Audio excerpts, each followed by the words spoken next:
शिर्डी आंतरराष्ट्रीय विमानतळाच्या मागील बाजूला असलेल्या काकडी शिवारात आज पहाटेच्या सुमारास घडलेल्या दुहेरी हत्याकांडामुळे संपूर्ण परिसरामध्ये खळबळ उडाली आहे। अज्ञात हल्लेखोरांनी भोसले यांच्या वस्तीवर घात केलेल्या हल्ल्यात कृष्णा साहेबराव भोसले वय अंदाजे 35 आणि त्याचे वडील साहेबराव भोसले यांची निर्घृण हत्या करण्यात आली।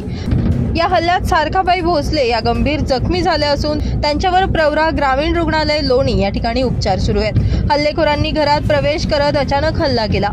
या घटनेमध्ये गायजाबाई या वृद्ध महिला बचावल्या असून त्यांना ऐकू आणि दिसत नसल्यामुळे हल्लेखोरांच्या लक्षात आलं नाही अशी माहिती मिळते।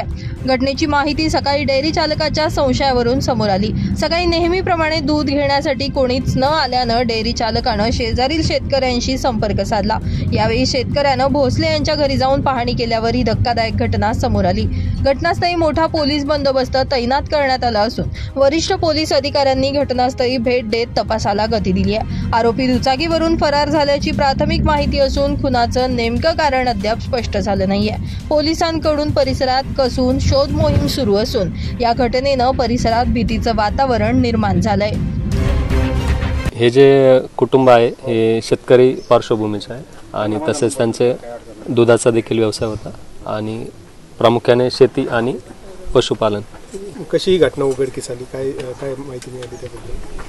सकाळी जेव्हा त्यांचे जे नातेवाईक आहेत शेजारी राहणारे ते सकाळी इथे आले असता त्यांना असा प्रकार घडल्याचे निदर्शनास आले आणि त्यांनी तात्काळ पोलिसांना कळवले आणि पोलिसांनी तात्काळ घटनास्थळी धाव घेतली। ब्युरो रिपोर्ट, नाशिक माझा न्यूज, कोपरगाव।